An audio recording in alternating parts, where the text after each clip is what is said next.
What was I doing? I hadn't even shown Charlie or Luke the book I found. I couldn't take it anymore, though. Charlie had crossed a line by taking me without permission. This couldn't go on. Hello? Her voice really was like audible sunshine. I sucked in a deep breath. I was given this number. They said you might be able to help me. There are curses all over my house. I glanced at Judy, who was playing with Rory, kept my hand around the mouthpiece of the phone, and dropped my voice to a whisper. The runes are keeping a monster trapped inside. But I found a book in my bedroom floor, and it's filled with the same writing. I don't know what to do. There was a momentary silence on the other end. Do you know what kind of writing it is? Nephilim. There was a quick intake of breath. Are you sure? Positive. The book is completely written in Nephilim as well. Well, we can certainly take a look. I'm sure Mr. Loa would love to see that book. I can send someone by to pick it up, if that's okay. That would be amazing. I don't have much money, but if you can help me get rid of the monster, you can keep the book. It's at least 200 years old. It's got to be worth something. I gave her my address and mentioned that it would be best not to enter the house unless I answered the door. She informed me it would probably be a few days before anyone showed up, but not to worry. Someone would definitely be around. I felt sick as I walked through town, Rory on my hip. He chattered happily away and waved at everyone we passed. I thought Charlie had known about my uncle. The first time he had taken me, I had felt him search through my thoughts and memories, looking for something to frighten me. I thought that was why he had chosen to show me what he had, because I had thought I knew how the flippers ended. Memories of the laughter and scares I shared with my uncle in our blanket fort filled me, and my tears threatened to spill down my cheeks. Rory patted my face. Moima sad? I'm okay, baby. I'm okay. When we arrived at Griffin Drive, I took the time to stop and check the forlorn and abandoned houses that lined the street. Time had ravaged each one in its own way. Only my house stood untouched by time, partially because of the renovations, mostly because of the curse. I sighed to myself. None of the houses were livable without a lot of work. We'd be stuck in the gray house a while longer. Luke was still reclining in the chaise on the porch when I dragged my feet up the walkway. His brows furrowed at me as I did my best to ignore him. Moira, I know you're mad, but we need to talk. I need to feed and change Rory. Charlie blocked my way into the house. It's important. He wouldn't meet my eyes. Whatever it is, it can wait, I gruffed at them. Twin sighs escaped them. I purposefully took my time with Rory. After he was clean and fed, I put him down for a nap in our little haven above.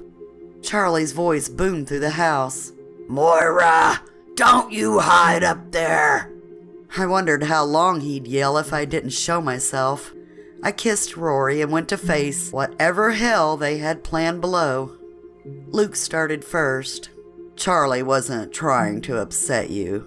Oh, really? He did a damn good job of it. I crossed my arms and turned to Charlie. He was seated, staring at me curiously in the plush red chair. I was not thinking. The human fear had swallowed up my sensibilities. I wanted to tell you about your uncle and thought it would be easier to just show you. But, and then... What he's trying to say is, well, when he took you... When he took me what? You can't just possess me whenever you want. You need to ask. I'll cut you off. I'll cut one of those symbols into my flesh, and you'll never be able to... You're pregnant, Charlie said flatly. I had to swallow my heart to keep it from coming out with the geyser of vomit that left my mouth. What the fuck, Charlie? I gasped. That's not even funny. I found my knees had turned to jelly and my world went black. When I came to, Charlie had cleaned the vomit and Rory was curled up beside me, tears fresh on his little face. I sat up and pulled him into my lap and took a deep breath. I begged them to tell me it was an awful joke, but both shook their heads no. I sobbed into Rory's hair. He didn't understand what was happening, so he just cried with me. What would I do? John had not only stolen my first time and defiled my body, but he had left a part of himself there. Bile rose up in my throat. I can end it, Charlie stated, as if we were talking about something small and trivial and not an innocent life. I only cried harder. It would be so easy to tell him to do it, but that wasn't a decision to make at a flip of a hat. If I kept the child, Rory would become an uncle and a big brother all at once. It was just fucked. I was only 18. Did I really think that I could provide for Rory, myself, and another? The money I had from the car would only last so long. I had an inheritance from both my mother and my uncle in the bank, but if I used it, John might be able to find us. That bastard John! If I did keep it, would I despise the child? Could I truly love the product of my rape? You're a good girl, Moira. If you want to end it, no one could blame you. No one even has to know.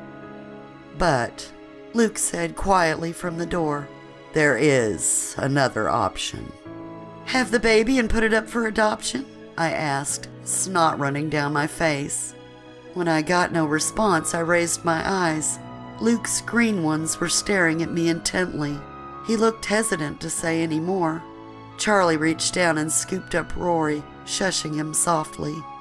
Luke crossed his arms and paced across the porch for a minute. He seemed to be working something out in his head. Okay, hear me out. This could work. He paced some more. We could make the child mine. Charlie dropped Rory but quickly caught him. We all just stared at Luke. How? What do you mean? A million questions ran through my head. Charlie looked as amused as I was confused. Luke looked toward Charlie. You could do it, right? Charlie nodded yes. A mischievous grin spread across his face. You do realize what you're saying, right? Luke just grinned at him. Do you think it could work? Charlie's grin stretched into a wicked smile, and both men aimed their ferocious gaze at me. I don't understand. I suddenly felt small and afraid. If we make the child mine, it would be Nephilim. I am, after all, at my very core an angel, a son of God, and you, a daughter of man. But I'm not just any angel. My father gave me all his wisdom when he created me. The child would be the most powerful Nephilim to walk the earth. It could be capable of removing the script that keeps Charlie contained. It took a few minutes for me to comprehend what was happening. I realized that they wished to use me and the unborn child in my womb. I knew it, but all I could think about was that the child could have a different father. It wouldn't erase what had happened to me, but I could forget it. I could box the trauma up and put it back safely into the dark corners of my mind. I wouldn't risk feeling a lifelong guilt either. Luke was beautiful, too. Do it. The words were out of my mouth before I could stop myself. Things happened quickly after that. Charlie set Rory down. Luke cut himself deeply. Where had he gotten that knife? Said knife was tossed through the barrier. Charlie licked the blood off the blade and slid into me like melty chocolate. You'll be okay, Moira. Warmth spread through my belly. As Charlie slipped out of me, I heard a soft, whispered, I'm sorry about before. That's it? Luke chuckled. Well, the kid was still just primordial goo with a heartbeat at the moment. Switching out parts isn't difficult, Charlie responded. The hair rose on my arms, and a soft, prickly sensation ran up and down my body. There was a deafening crack and a blinding flash of light. What have you done, Lucifer? 2 men had appeared in my living room. The metallic smell of ozone accompanied them. Rory screamed. I tried to go to him, but one man caught my arm and yanked me back. Hello, brothers. Be kind to Moira, Luke's voice threatened. Do you know how many armies we had to raise to rid the world of those abominations the first time? The cities we had to burn? Luke rolled his eyes. And the millions of innocents you killed for father? How dare you mock him? How dare you make a mockery of him by making another Nephilim? He spat out the last word like it was the most disgusting thing to have ever come from his mouth. Charlie had moved back to his chair and was watching the drama unfold with rapt attention. I'd never seen Luke angry before.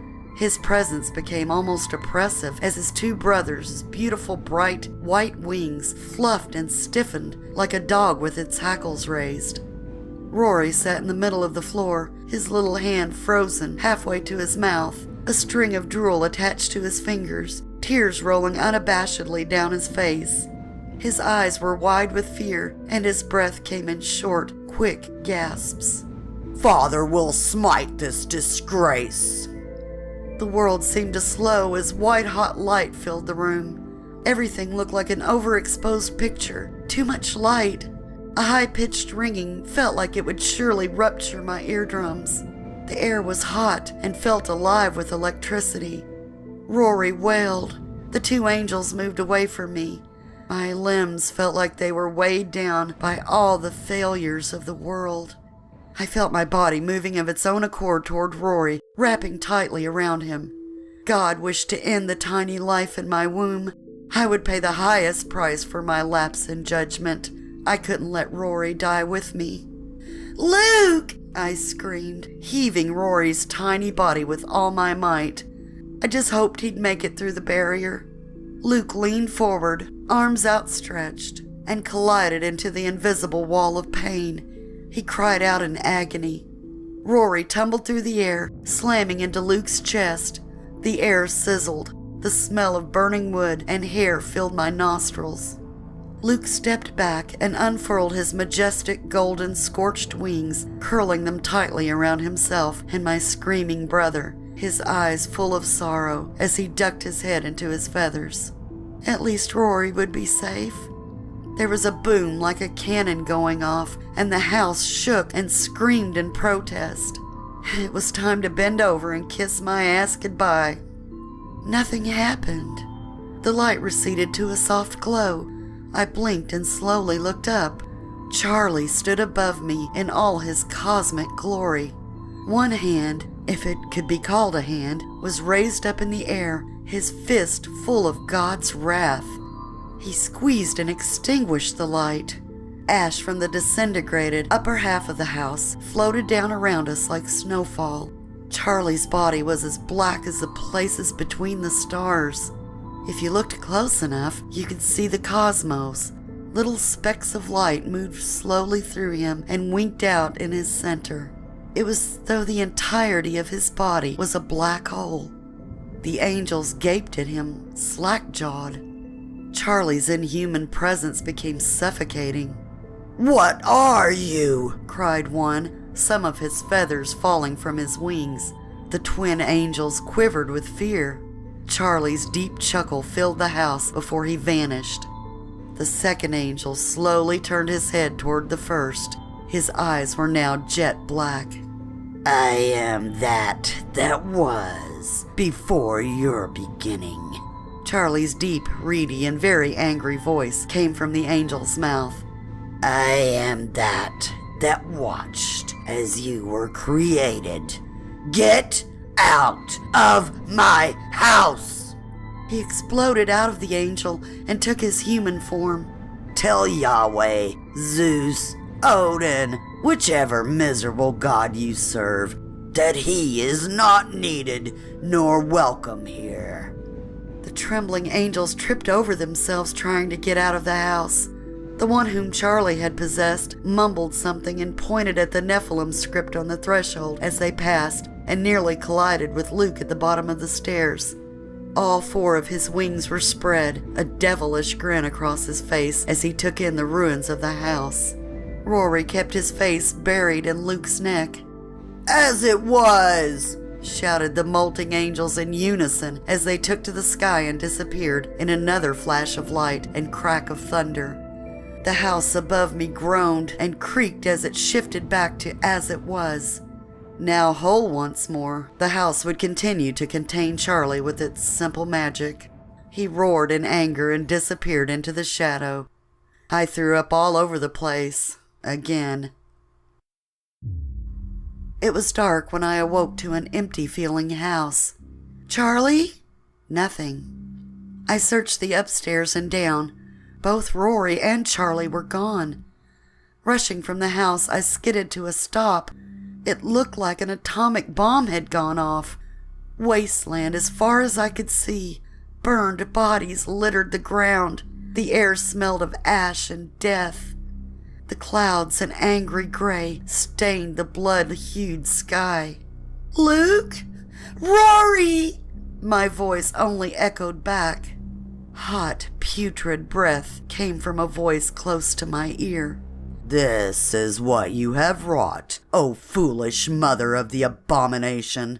Fingers wrapped tightly around my neck and squeezed. I woke up again, this time screaming. Charlie slapped me hard. Stop with all the racket, girl. It was just a nightmare. Charlie was much too irritable to have been attempting to sneak some fear out of my unconscious form. Spotting Luke and Rory lying in the yard, I ran to Rory and held him close. He smiled and nuzzled into me. Luke got up on his knees and put his ear to my belly and smiled. Hello, little one, he whispered. What the fuck had I done?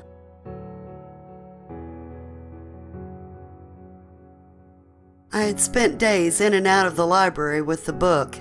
I could find nothing online or in any of the many mythology and religious texts I had combed through on deciphering the scripts. I was at a loss. I could only hope that Mr. Lore and his associates would have better luck. Rory had spent his time playing with Miss Judy's grandkids. She had been my saving grace. Her daughter was a stay-at-home mom and had been delighted to take my mischievous brother for a few hours a day. It had done worlds of wonder for little Rory. He was talking more than ever now. He had rarely spoken when we lived with John. Luke had been strangely absent since the incident with his brothers. Charlie said Luke's presence had actually been more unusual because he only visited him a few times a year. I could only wonder what he was up to. At night, I found myself staring at my stomach and wondering about the life hidden inside. The nightmare that plagued my sleep should have made me fear the growing child. Instead, I felt a lack of any emotion at all. I couldn't avoid the situation for too long. My belly would begin to swell eventually, and I would have many questions to answer. What would I give birth to? It was probably 3 weeks after the fateful day that Charlie saved my world when I heard a deep, rumbling roar come up Griffin Drive. Despite the fantastic turnout for Halloween, we still never received any visitors. I was up to my elbow in chicken and breading. I did have to eat better now, didn't I? Cereal and PBJs aren't exactly the best fetus-growing foods. Charlie was coloring with Rory at the kitchen table when there was a knock at the door. Are we expecting anyone? I get it. Rory took off toward the door, Charlie following closely. I still found it hard to believe that I had gotten used to a man walking on my ceiling, like it was normal for every family to have an upside-down, all-powerful being trapped in their home. I heard Rory fumble with the doorknob and the subsequent creak as the door swung open. Hey! His bright voice chirped as I washed off my hands and dried them. Son of a! Came a woman's surprised voice. I came around the corner to find Rory staring suspiciously at our visitor. She held one hand protectively to her chest as the other rubbed it. Tentatively, she reached out and received a zap to her fingers. She couldn't cross the threshold. I came up behind Rory and pulled him to me. Charlie had once again pulled his disappearing act, or so I thought. Can I help you? I asked. Are you Moira? The woman questioned back. She looked a little rough around the edges, but maybe that was the faux hawk and the sleek black muscle car I could see parked in the driveway. Yes, and you are? Faust. Betty sent me. My eyes must have widened, or maybe they narrowed. Either way, the look on my face elicited a smirk from Faust. She looked exhausted and maybe a little pissed as she eyed my doorway. I'd invite you in, but I see you can't pass the script. I pointed down at the accursed lettering on the frame. She's human, missing her soul, Charlie said with Rory's mouth. Faust looked down in surprise and back up at me. Charlie, stop it! Like an idiot, I slapped the back of Rory's head. I meant it for Charlie, but forgot my poor brother would feel it. Tears welled up in his big eyes as he rubbed his head and looked at me like I had betrayed him. Cursing inwardly, I knelt down and kissed his forehead and apologized. Charlie appeared in his human form beside me, hanging from the ceiling, of course. Faust's eyes only widened a little bit, to her credit. Faust, this is Charlie, my resident, I turned to Charlie, who was leaning closer to the barrier, sniffing at Faust. Who is Betty, and why has she sent one who smells like a harbinger? He asked me. A what? He means Gumdrop, my dog. She glared at him. Oh, okay. 1 second. I bolted up the stairs and grabbed the book from its hiding spot in the floor. Charlie was waiting for me in the hallway when I came back down. Who is Betty? What's going on? Moira, don't make me. Charlie, I'll explain later. I squeezed past him and ran through the rest of the house. I knew running from Charlie wouldn't do me any good if he really wanted to catch me. But if I could get outside before he realized I was actively hiding something from him, well, it'd be for the best. Practically flying into the living room, I grabbed Rory and nearly slammed into Faust, trying to get out the door. Hey, Charlie, put the chicken away, will you? I yelled, closing the door behind me. I was answered by a muffled and miffed, I can't go into the kitchen. Coffee? I asked Faust. We got our coffee to go at a little diner in town, and then walked to a park where Rory could play. I found myself telling Faust almost everything. I left out the part about my pregnancy. I wasn't ready to say any of that out loud yet.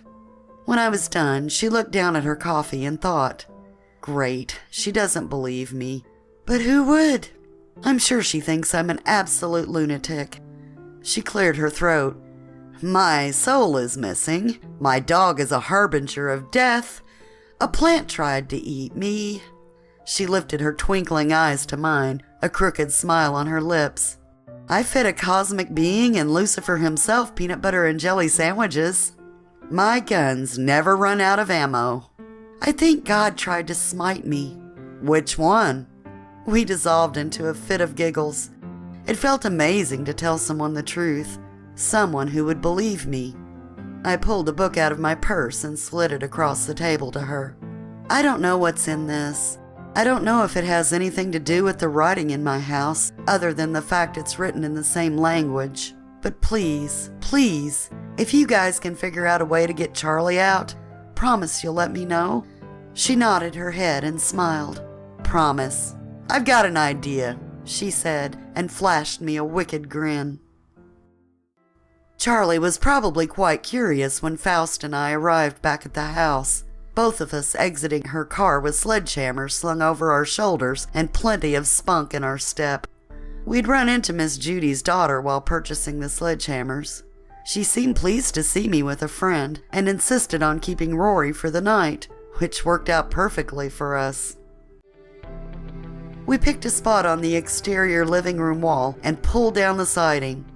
Maybe we'd had too much caffeine, or maybe neither of us had been getting enough sleep and were slightly delirious, but we went at that wall like a couple of maniacs. Splinters of wood, insulation, and bits of plaster flew everywhere. We high-fived each other when we broke through and saw a wide-eyed Charlie through the hole. As soon as our hands met, the wall became whole again. What the fuck? We said in unison. I don't know how many times we put holes in the walls. Every time we'd break through, the house would instantly repair itself. Over and over we bashed in those walls until our arms could no longer pick up the hammers. Covered in plaster dust and splinters, we surrendered ourselves to the lawn and stared up at the sky. Welp, I guess that book is my only hope. Don't worry, kiddo. We'll figure something out. The next day, with Faust gone and Rory home, was calmer than I expected. Charlie had yet to ask any more about Faust, and Luke was still MIA. I was still sore and tired from my adventure with the sledgehammer, so when it was time for Rory's afternoon nap, I decided to join him. Again, my slumber was disturbed with macabre visions. I walked through war-torn fields filled with the dead. The acrid stench of gunpowder and the sickly sweet scent of death filled my nostrils. Ash drifted from the sky and hung in the air with the dense fog that surrounded me. Whispers echoed and hinted at the destruction wrought by the wrath of my child. "Look what we've become," sang the corpses at my feet as their mangled bodies writhed in pain. "Your foolishness stole our endings. There is no heaven or hell anymore. We must drag ourselves through this desolate place for eternity. O Mother of Ruin, why did you give life to death?" I woke covered in slick, cold sweat and sick to my stomach. After I purged my angst along with my lunch, I went in search of Charlie. I wanted him to look, to see if the child was as truly evil as my dreams prophesied. He was waiting for me in the crimson chair. He listened quietly to my request. "And if it is?" "End it," I choked out. He tucked one leg underneath himself and drew the other up to his chest, the fingers of one hand softly tapping the arm of the chair. He sat staring intently at me for a few moments. I couldn't read his face, no matter how much I wished to know his thoughts. He sighed. "Well then, come here." His fingers grazed my hand, and in that second he filled me with his being. The static that I had become used to feeling calmed me. "I had hoped to taste your fear, Moira. Why is there only sorrow?" "I think I've made a huge mistake, Charlie." "You don't have to speak aloud. I can hear your thoughts, feel your doubts." As a soft warmness filled my womb, I showed Charlie my truth. I didn't know how to feel. I had wanted to be a mother at some point. I wanted to honor my mom by passing all the good I learned from her onto future generations. I wanted to build blanket forts with children of my own and pass on the memories of my beloved Uncle Roar. I didn't think I could take the precious life from the one inside me, no matter how he or she came to be. I worried that had Luke not offered up the choice he had, that I would have resented or even hated the child because of the sins of its father. Would I, even now, be capable of looking into its innocent little face and love it? Or would I only be able to think of how it came to be? The warmth I felt for my little one radiated upward and touched my heart. "Do you feel that, Moira? That is the love this little being feels for its mother. This life is too small to know hate or evil. It only knows you." Charlie appeared in the chair before me again, a small, shy smile on his face.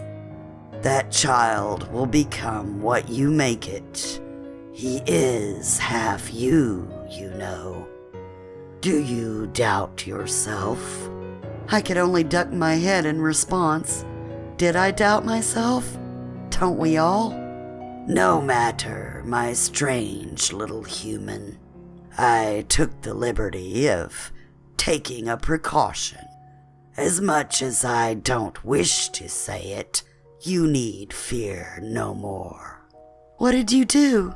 "Just a little thing. It will be fascinating to watch the outcome. I am, after all, a watcher at heart. Now, Tell me of this book you gave to the one called Faust. I felt the color drain from my face. What's going on in here? Luke asked from the door. I hadn't heard him open it. Moira was just about to tell me about a book she found hidden upstairs. Charlie's voice hardened a little. One that she kept hidden from us.